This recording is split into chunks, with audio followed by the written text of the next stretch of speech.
This conference will now be recorded. अद्य गुरुवासरः अथवा बृहस्पतिवासरः भाद्रपद कृष्ण तृतीया कृष्ण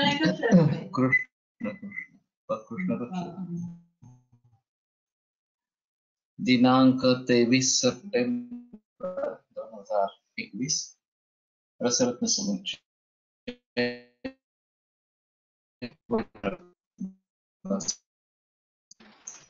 शंखं चक्रं जलतां ददतमृतघटं चारुदौर्भिश्चतुर्भिः सूक्ष्मस्वच्छातिरुद्यां शुकपरिविलसन् मौलिमं भोजनेत्रं तालाम्भोदोरानक्रीडविसच्चारुपीताम्बराढ्यं वन्दे धन्वन्तरिं प्रौढदावाग्निलीनं ब्रह्मणो हि समारब्धा मात्रे आद्येषु पूजिताम् अस्मदाचार्यपर्यन्तां वन्दे गुरुपरम्पराम् आयुर्वेदरतं वन्दे महागुरुम् आयुर्वेदामृतं सर्वं शिष्येभ्यो यः प्रदत्तवान् द्रष्टाज्ञानी दुष्टकर्मा कृतकर्मा तथैव च अध्यापको भृत्यैः यत्कार्यं कार्यस्य वयं नु प्रयतामहे सरस्वत्यै नमो यस्याः प्रसादात् पुण्यकर्मभिः बुद्धिदर्पणसङ्क्रान्तं जगदध्यक्षं वीक्षते आत्रेयं प्रथमं वन्दे आयुर्वेदजगद्गुरुम् आयुर्वेदामृतं सर्वं गृहीत्वा हि सुरेश्वरात् अग्निवेशादिकेभ्यो यत् प्रयच्छति सप्तमः प्रथमं तन्त्रकर्तारम् अग्निवेशं नमामि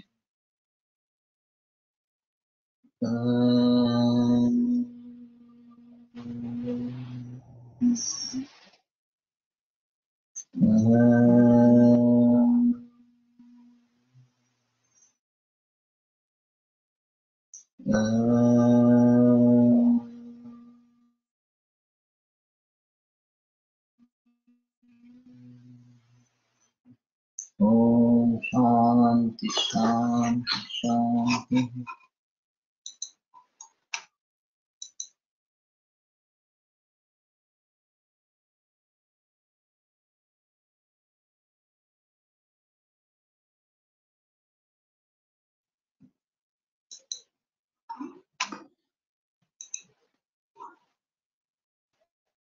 वेदेन तदैकैकं चतुर्विधम्। स्त्री पुंस तीन प्रकार का वज्र बताया और वो स्त्री पुंस और नपुंसक इनमें प्रयोग में लाना है, इस प्रकार से बताया गया।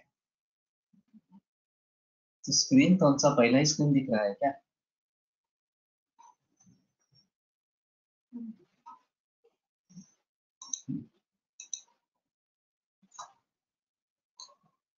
व्यत्यासं नैव फलदं पुंवज्रेण विनाक्वचित्। तो पुंवज्र सभी को दे सकते हैं, नहीं तो दूसरा कोई वज्र किसी दूसरे व्यक्ति के हिसाब से दिया जाए तो वो फलदायी नहीं होता है। और ये एक एक यानी कि स्त्री पुं नपुंसक ये श्वेतवर्णादि भेदेन चतुर्विध श्वेतवर्ण श्वेतादिवर्ण भेद। तो श्वेतवर्ण वगैरह के जरिए अलग अलग है 4 प्रकार का। ब्रह्म क्षत्रिय विक्षुद्रम स्वस्ववर्णम फलप्रदम। तो इसके बारे में बाकी का तो पता नहीं है। ब्रह्म क्षत्रिय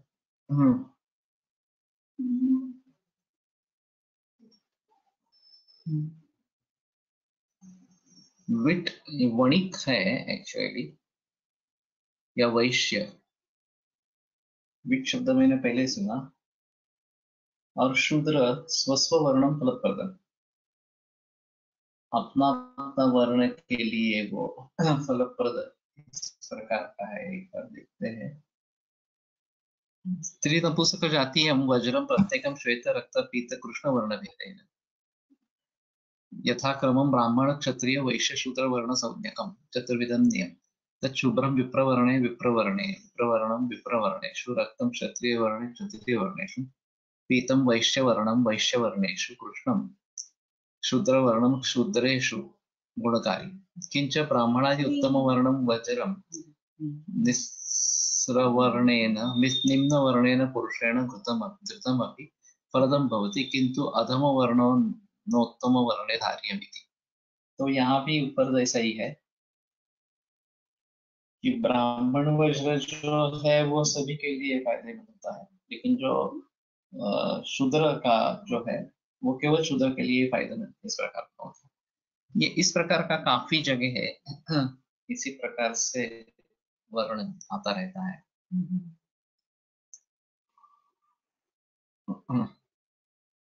अत्र वज्रस्य उत्कृष्टापकृष्टलक्षणस्य वर्णजातिकञ्च विस्तरतो अनुक्तमपि तन्त्रान्तरदर्शनात् ज्ञातव्यं तद्यथा स्वच्छं विद्युत्प्रभं स्निग्धं सुन्दरं लघुलेखनं षडारं तीक्ष्णधारं च सुषामार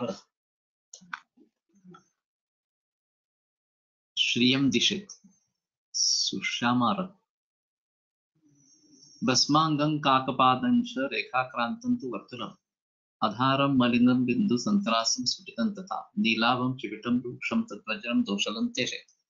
सतश्वेतः स्मृतो विप्रो लोहितः क्षत्रियः स्मृतः पीतो वैश्वसितः शूद्र चतुर्वर्णात्मकश्च सः रसायने मतो विप्रः सर्वकार्य प्रदायकः प्रदायकः शैब्यो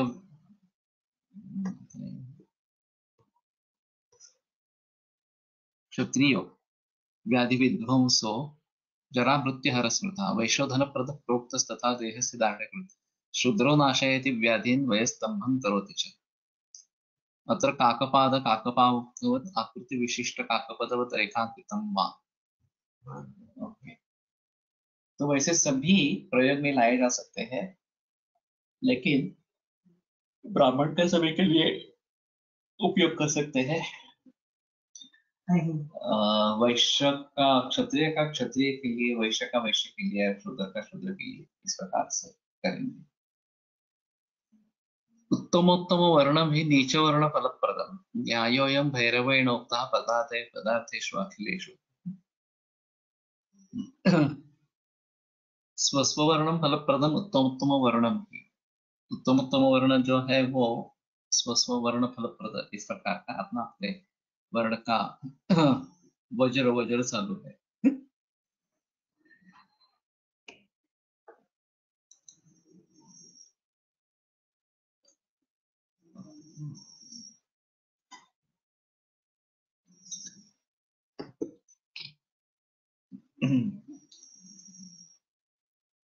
न्यायोयम भैरवेण उक्तः, तो नीच वर्ण फलप्रदम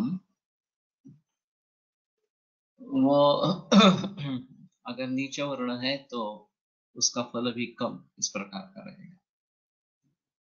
आयुष प्रदम चटति सद्गुणदं च वृक्षं दोषत्रय प्रशमनम सकलामय। तो आयुष प्रद है और तत्काल उत्तम गुण देने वाला, वृक्ष तीनों दोषों का शमन करने वाला, और सकलामय सभी रोगों का नाश करने वाला हीरक है। सूतेन्द्र बंध बध कृत ने भूतेन्द्र बंध बध सद्गुण कृत प्रदीपनम मृत्युंजयम तदमृतोपमेव वज्रम। सूतेन्द्र बंध बध, बंध और बध ऐसा होगा वो सद्गुण कृत प्रदीपनम। तो पारद का बंध वध और सद्गुण कृत प्रदीपन मृत्युंजय, ये एक अहम मुद्दा है कि मृत्यु को भी जीतने वाला है वज्र भस्म। तद अमृतोपमेव वज्र, और अमृतोपम इस प्रकार का। बंधम बधः सद्गुणंश करोति, बने वही होना चाहिए।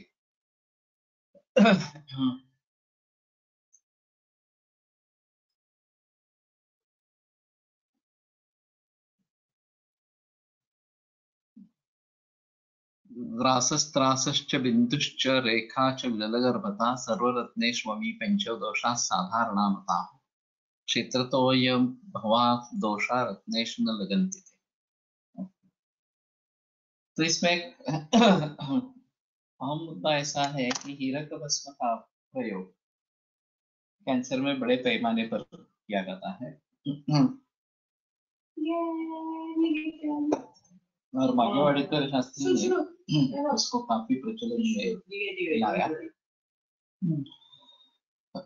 वैसे भल्लातक का भी प्रयोजन या प्रयोग कैंसर में होता रहता है। कपचोनस्य रोगोऽस्ति न विबन्धोऽस्ति कश्चन यन्नभल्लातकं हन्त्यात् शीघ्रं मेधाग्निवर्धने पूर्णः शीघ्रं मेधाग्निवर्धनम्। लेकिन भल्लातक के बारे में ऐसा है कि भल्लातक की अगर एलर्जिक रिएक्शन हो जाती है तो वो काफी बड़ा मामला होता है। फिर उसमें से अच्छी तरीके से बाहर आना ये काफी मुश्किल इस प्रकार का होता है, बहुत पीड़ादायक होता है। तो मैंने कुछ मरीजों में भल्लातक शुरू में प्रयोग किया था, लेकिन जब एक दो इंसिडेंस इस प्रकार से हो गए तो मैंने वो बंद करवा दिया। वास्तव में वो दूध पे ही थे, भल्लातक घी के साथ दिया था या सीधे घी दिया था भल्लातक का। फिर भी पहले 8-10 दिन कुछ नहीं हुआ और फिर बाद में रिएक्शन हुई।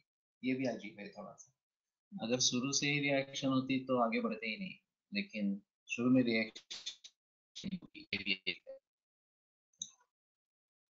तो उसके लिए हीरक भस्म सेफ है, उसमें कोई संदेह नहीं है। उसकी प्राइस काफी ज्यादा है। 100 मिलीग्राम मिलता है मात्रा में, और वो अभी मुझे मेरे ख्याल में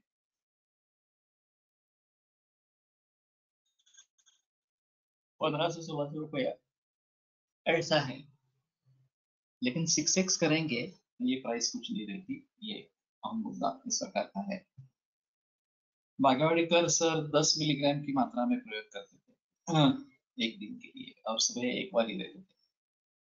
मैंने तरीका बदल दिया है, मैं हर पुड़ी में डालता हूँ और मात्रा मेरी बहुत ही कम है। ये 6x वाली मात्रा भी 10-15 मिलीग्राम की होती है,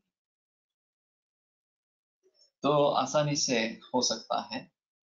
और दूसरी बात ऐसी है कि केवल हीरक भस्म का प्रयोग नहीं करता हूँ, उसके साथ में धातु पाचक और शुक्रशोधन गण के दवाइयाँ ये भी रखता हूँ। तो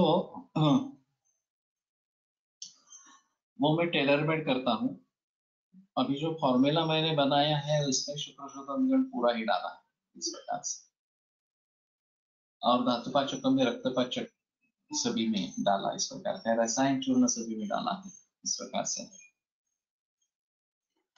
तो उसके जरिए काफी अच्छे रिजल्ट्स आ रहे हैं, और मैं जो कैंसर होलिस्टिक गाइडेंस फोरम स्थापित करने जा रहा हूँ,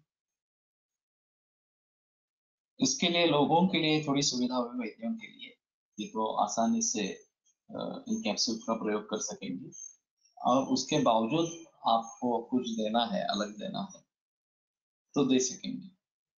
तो ये अच्छा होगा कि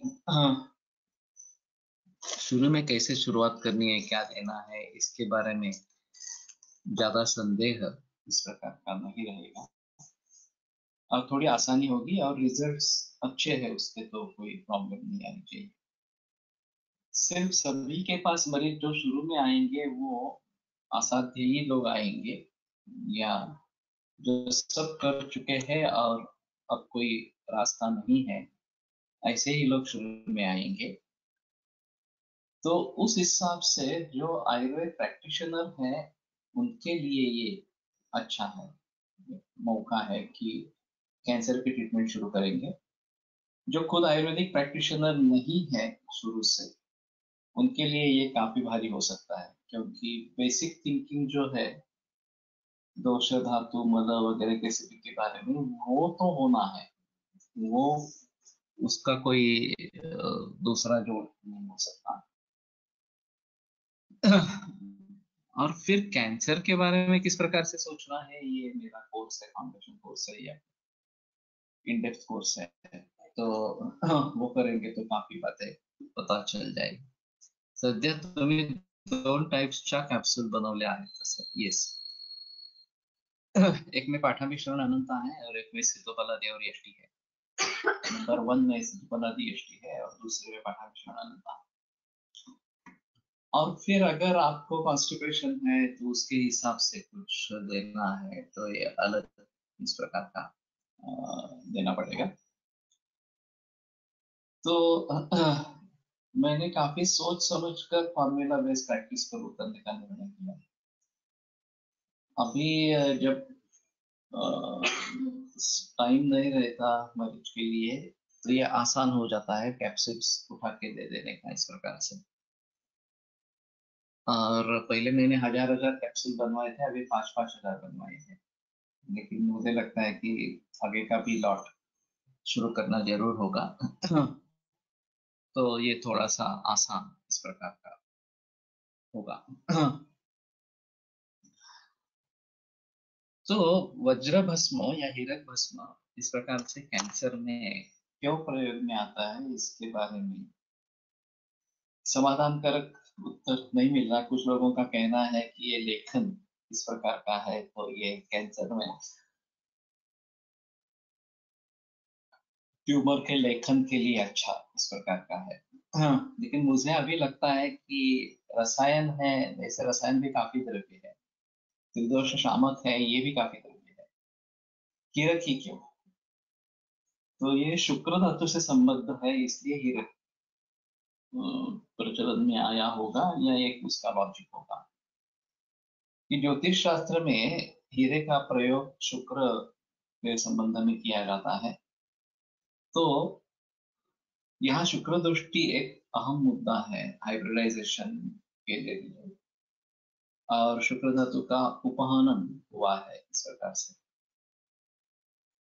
तो ये शुक्र शोधन गण के जरिए इसको शुद्ध करता रहेगा। और जिन धातुओं में स्थित है उसका धातु, उस धातु का पाचक, और ये रक्तभस्म और शुक्र शोधन गण की दवाइयां,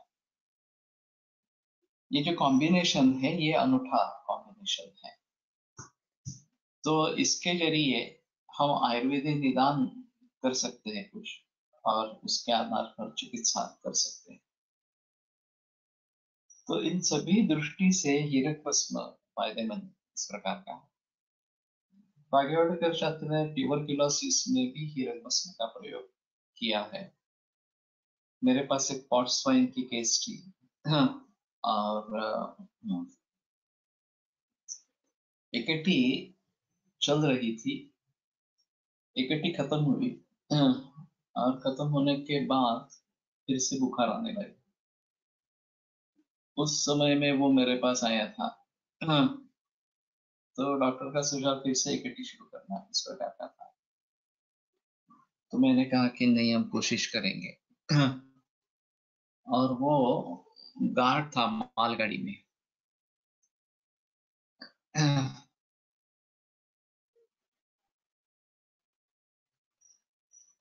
यस, मैं भी यूज कर रहा हूँ हीरक भस्म के साथ वैक्रांत। वैक्रांत मानस आहे तो आणि जीर्ण व्याधीमध्ये पण वापरतोय सध्या। ओके।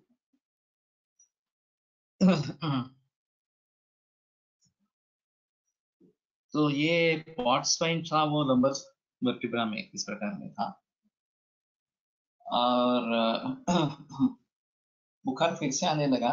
मैंने सोलह सूचकर वगैरह दवाई का प्रयोग किया लेकिन फायदा नहीं हुआ। तो मैंने उसको हीरक भस्म शुरू किया, और जैसे ही हीरक भस्म शुरू हुआ बुखार शांत हो गया। और फिर 1-2 महीने की ट्रीटमेंट के बाद वो फिर से ज्वाइन कर सका उसकी ड्यूटी मालगाड़ी पर। और जहाँ बहुत ही जर्क्स मिलते हैं उस अवस्था में भी वो ठीक हो गया। ये भी एक अहम मुद्दा है। तो हीरक ट्यूबरकुलोसिस में अभी पल्मोनरी कॉक्स में मुझे प्रयोग करने का ज्यादा मौका नहीं मिला। मैंने किया है लेकिन उतने मरीज नहीं मिले हैं। तो ये एक अहम मुद्दा इस प्रकार का रहेगा, और सभी लोग एकेटी में चले जाते हैं। पल्मोनरी कॉक्स तो एकेटी को रिस्पॉन्ड करता है, ऐसा है थोड़ा सा, लेकिन उसके साइड इफेक्ट्स होते रहते हैं। उसके लिए हमें कुछ करना चाहिए, ऐसा थोड़ा सा रहेगा। लेकिन मूल रूप से पल्मोनरी कॉक्सी की ट्रीटमेंट कर पाना, सफल चिकित्सा कर पाना, ये एक अहम मुद्दा इस प्रकार का रहेगा।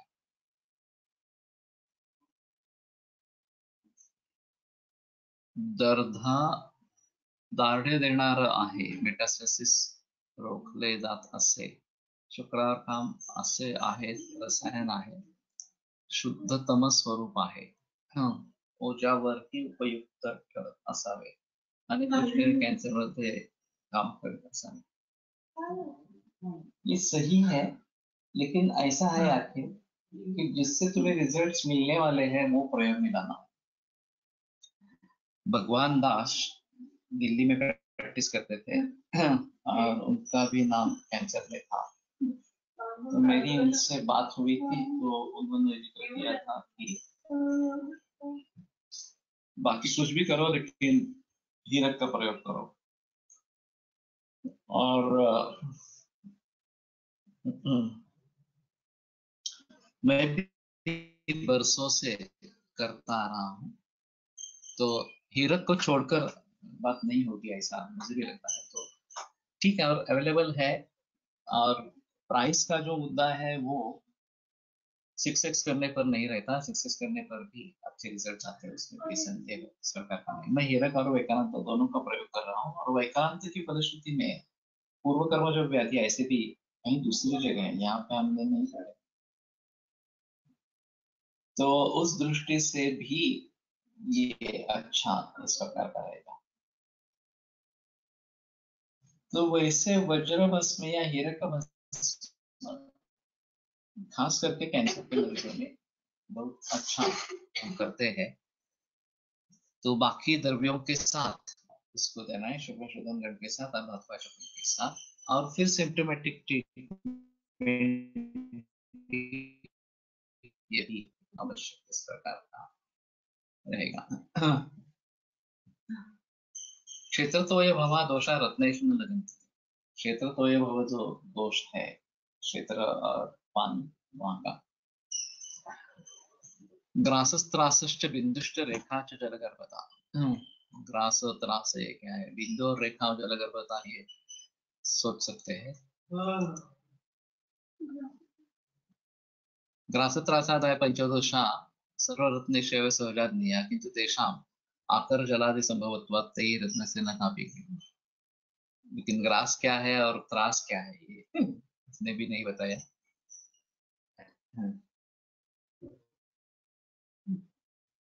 पुरतक्वाथके स्विन्नः कोदरवक्वथितेन वा एकयामावति स्विन्नम् वज्रम शुद्धति निश्चितम। तो पुरतक वात में या फिर कोदरवक वात में एक याम ना अगर ये स्विन्न करते हैं तो वज्र शुद्ध हो जाता है। वज्र मत्कोण रक्तेन चतुर्वारं विभावितं सुगंधि मूषकामांसैः वर्तितैः परिवेष्ट्य च पुटैर्वराहाख्ये 30 ततः परं महात्मा शतं वारान् पुरतक्वाथके क्षिपेत् अंधैरुक्तः शतं वारान् कर्तव्योऽयं विधिक्रमः। तो मत्कोण रक्त 4 बार उसकी भावना देना, सुगंधि मूषिका मांसैः वर्तितैः परिवेष्ट्य, मूषिका मांस वो सुगंधि तो सुगंधि इस प्रकार की मूषिका मांस से उसको वर्तन और परिवेश किया, इस प्रकार से उसका वेष्टन करना है।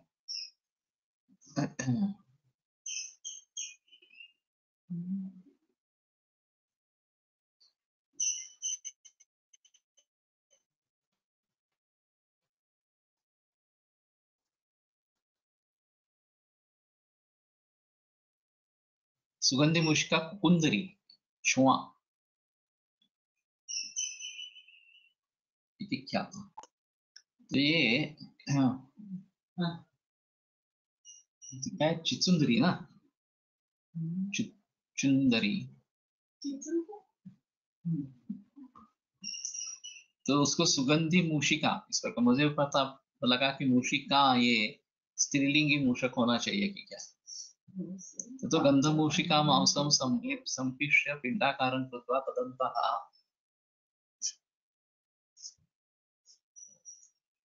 तं वज्रं संस्थाप्य मूषायां निरुद्ध अरत्निपरिमिते पुटे एवं विंशद्वारं कार्यं ततः भस्राग्नेनात् महात्मा पुनः कुलत्थकषायं निक्षिपेत् एवं शतवारं कुर्यात्। अथ मतान्तरम् अह अन्धैरिति केषाञ्चिन्मतेन मत्कुणरक्तेन भावनाम् आरभ्य कुलत्थक्वाते निक्षेपान्तः कृत्स्नोति यथा क्रमेण शतवारं कार्याणि।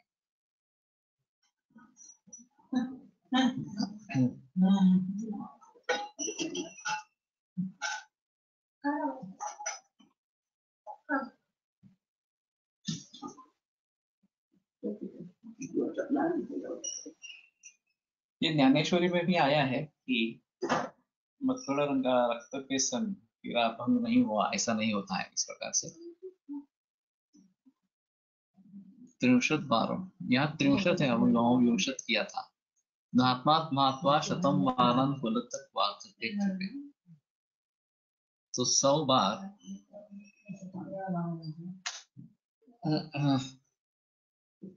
कुलत्थक्वात् में डालना है। ग्रास आधा भाग काला आधा श्वेत त्रास विकृत वर्ण भयदा है।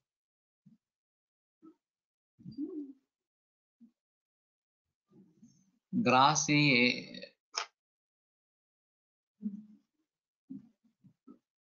आधा भाग काला आधा श्वेत और त्रास विकृत वर्ण भयदार कहाँ से मिला तुम्हें?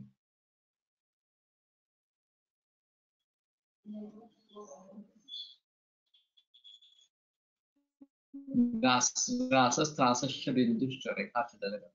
ओके, तो त्रास विकृत वर्ण भयदार है और ग्रास आधा भाग काला आधा भाग श्वेत।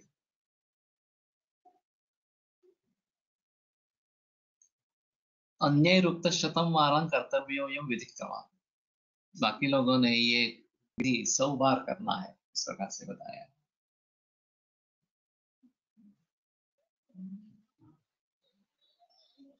अभी साने ने किस प्रकार से किया है ये देखना पड़ेगा। मैंने साने को बताया था, मैंने इधर पाउडर दी थी उसको और उसका भस्म बनाने के लिए कहा था विवेक साने को, उसने बना के दिया है एक्चुअली। कुलत्थक्वाथ संयुक्तम लघुचन्द्रोपिष्टया शिलया युक्तमूषायां वज्रं क्षिप्त्वा निरुद्ध्य अष्टवारं पुटेत् सम्यक् विशुष्केश्च वनोत्पले शतवारं ततोद्धात्वा निक्षिप्तं शुद्धपारद निश्चितं म्रियते वज्रभस्मवारितरम्।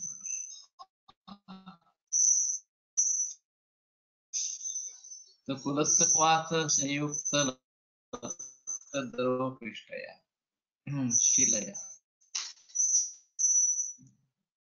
और लघुचन्द्रोपिष्ट शिला लिप्तमूषायां वज्रं क्षिप्त्वा निरुद्ध्य अष्टवारं पुटेत् सम्यक् विशुष्कैश्च वनोत्पले 8 बार पुटे।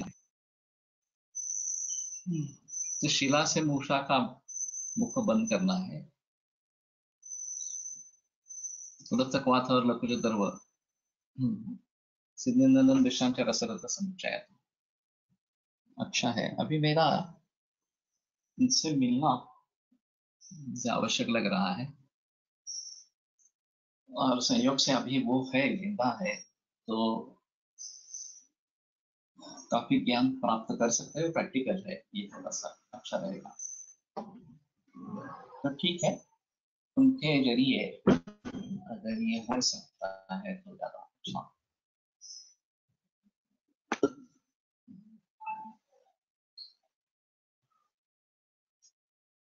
तो विशुष्क वनोत्पल से करना है। वनोपल होता है जनरली, वनोत्पल नहीं होता है। ये गोबर इस प्रकार का। शतवारम तत्वा निक्षिप्तम शुद्ध पारद और शुद्ध पारद में डालना है। निश्चितम म्रियते वज्र भस्म वारितरम, तो निश्चित रूप से उसका मारण होता है और भस्म वारितर हो जाता है। सत्यवाक् सोमसेनानी एतत् वज्रस्य मारणं दृष्टप्रत्यय संयुक्तम उक्तवान रसकौतुकी। तो सत्य बोलने वाला सोमसेनानी, ये जो वज्र का मारण है, ये दुष्ट प्रत्यय से युक्त हुआ। तो दुष्ट प्रत्यय युक्त है। इस प्रकार से रस कौतुकी, ये क्या ग्रंथ है, इसमें बताया गया है, इसने बताया है।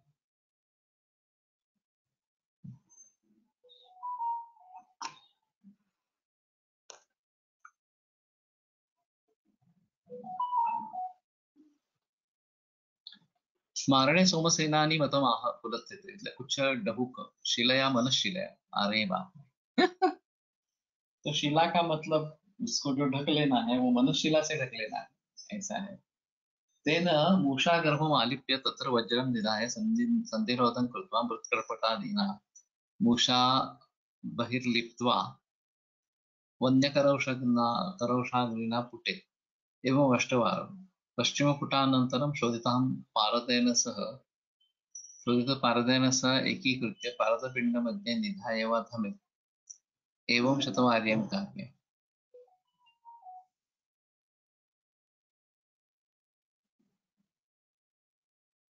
तेन वज्रस्य वारितरम् अभस्म संजायेत, प्रक्रियेयं सोमसेनान्या विहिता इति। मुनीन्द्र ब्रह्मज्योति प्रोक्तं मारणमाह विलिप्तमित्यादि मत्कुणशोणितेन वज्रं सप्तवारं विलेपे आतपे श्वसेत् च ततः कासमर्दक हरसर्पी तात्मर्द स्वरस परिपूर्ण लोहपात्र तथा भस्माग्निना धमे एवं सप्तधा करणेन भस्मी भवेत्। विलिप्तं मत्कुणस्याश्रैः सप्तवारं विशोषितं कासमर्दरसात् पूर्णे लोहपात्रे निवेशितं सप्तवारं परित्मातं वज्रं भस्म भवेत्। ब्रह्मज्योति मुनीन्द्रेण क्रमोऽयं परिकीर्तितः।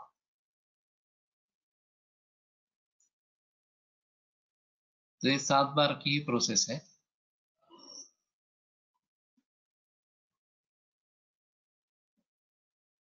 अब आचार में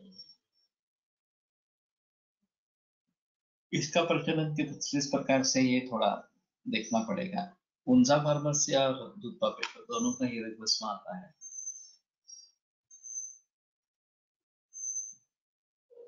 नीरज ज्योतिर्लता कंदे घृष्टं घर्मे विशोषितं वज्रं भस्मत्वम् आयाति कर्मवत् ज्ञानवत्। उदाहरण अजीब है।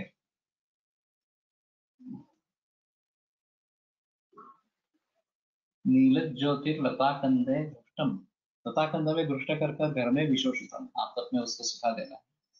वज्रम भस्मत्वम आयाति, तो वज्र भस्म हो जाता है। कर्मवत् ज्ञानवत्, जैसे ज्ञान रूपी अग्नि से कर्म नष्ट हो जाता है। तो जनरली ऐसा है कि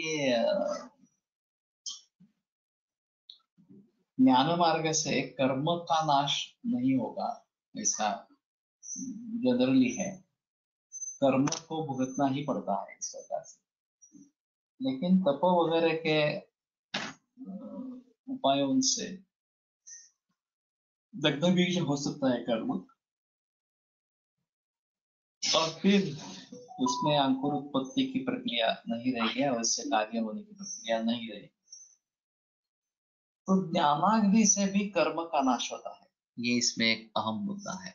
वो एक्चुअली उदाहरण के रूप में आया है, लेकिन एक अहम मुद्दा इस प्रकार से रहेगा कि ज्ञानाग्नि से भी कर्म का नाश होता है। मदनस्य फलोद्भूत रसेन श्रोणीनागकैः कृतवल्क्येन संलिप्य पुटेत् विंशतिवारकम् वज्रचूर्णं भवेत् वर्यं योजयेच्च रसादिषु। तो मदन फल के रस और श्रोणीनागक,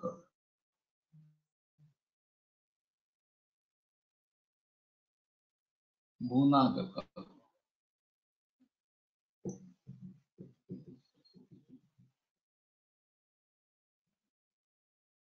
मदनफलरसेन भूनागं पिष्ट्वा तत्कल्पेन वज्रं संलिप्य पुटे एवं विंशतिवारक करणेन वज्रं चूर्णीभूतम्।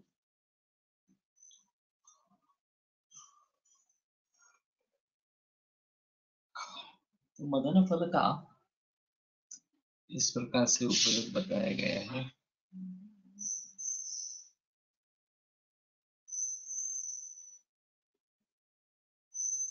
तद्वचनं चूर्णयित्वाथ किंचित् टङ्कण संयुतं खरभूनागसत्त्वेन विंशेन आवर्तयेत् ध्रुवं तुल्यस्वर्णेन तद्मातं योजनीयं रसात्। उसका चूर्ण करके किंचित टंकण संयुतम, थोड़ा टंकण डाल के, खरभूनाग सत्वेन, ये फिर गांडूल इस प्रकार का ही रहेगा। विंशेनावर्तये ध्रुवम, बार बार तो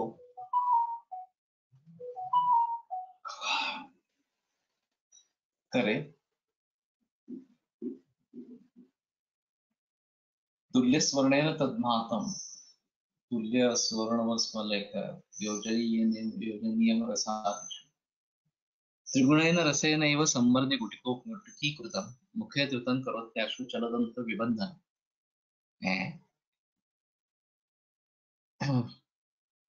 तो त्रिगुण पारद डालकर उसका मर्दन करके गुटिका बनाए। मुखे धृतं करोत्याशु चलदंत विबंधन, तो चलदंत तात्काल स्थिर कर देता है इस प्रकार से। लेकिन ये पारद और वज्र इन दोनों के दृष्टि से दिया है।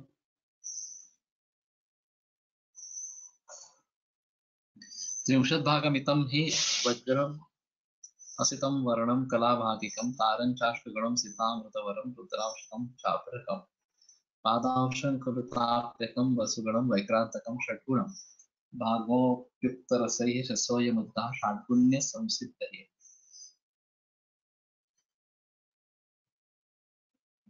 तो विंशत् भागमितं हि वज्रम असितं वर्णम स्वर्णं कलाभागिकं, असित स्वर्ण कला, तारं चाष्टगुणं सीतामृतवरं रुद्रांशकं चाभरकं पादांशं खलु ताप्यकं वसुगुणं वैक्रांतकं षड्गुणं भागोप्युक्तरसैः सरसोऽयमुदितः षाड्गुण्य संसिद्धये।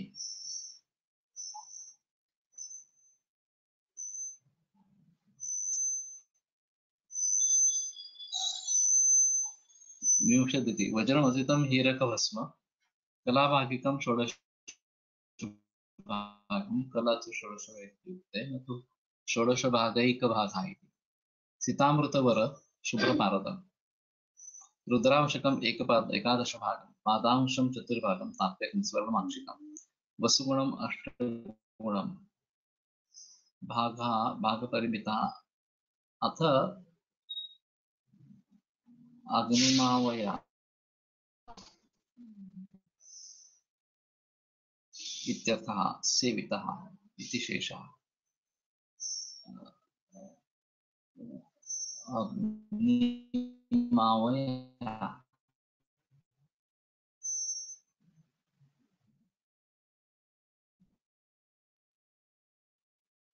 तस्य हि पूर्वोक्त कुलत्थ कोतरवकासमर्दल कुछ मदन फलादीनां रसे अयं रसः वज्रभस्मादिकतः औषधविशेषः। षड्गुण्य संसिद्धये षड्गुण्यं विद्यावितर्को विज्ञानं विद्यावितर्कादि तत्सम्यक् सिद्धिलाभाय। षड्गुण्यमुक्तं चरके विद्यावितर्को विज्ञानं स्मृतिस्तत्परता क्रिया यस्य ते षड्गुणास्तस्य। एतद्रसवरसेवनाद् धृति स्मृति मेधाति समन्विता विद्यावितर्कादि सिद्धिं लभते निष्कर्षः। तो ये चरक में तो आया है विद्या वितर्क विज्ञान तत्परता क्रिया, तो ये उसकी सिद्धि के लिए इस प्रकार के रस का ये योग जो है इसका सेवन करें।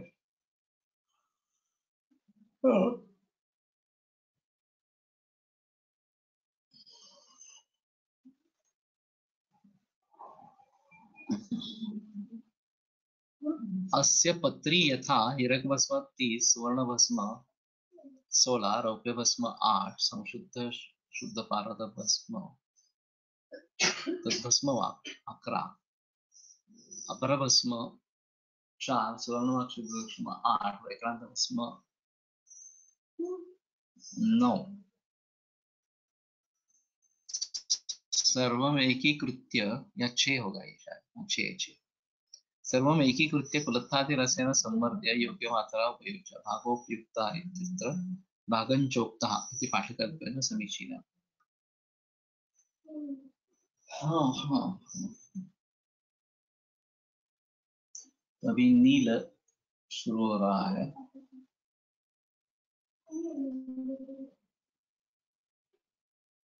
षाड्गुण्य संसिद्ध है ये.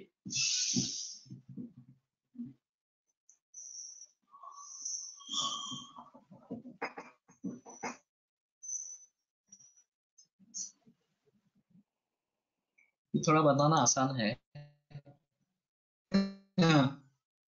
काफी महंगा होगा.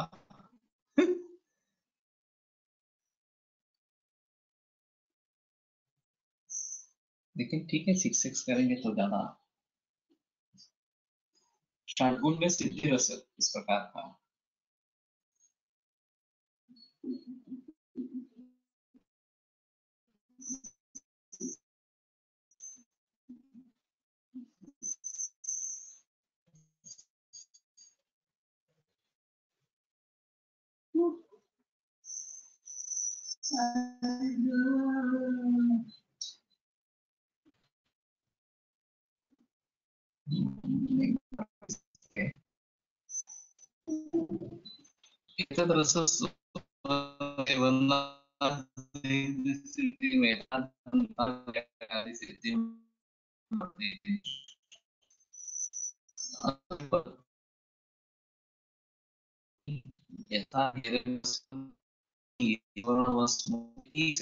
नहीं है. शुद्ध पाप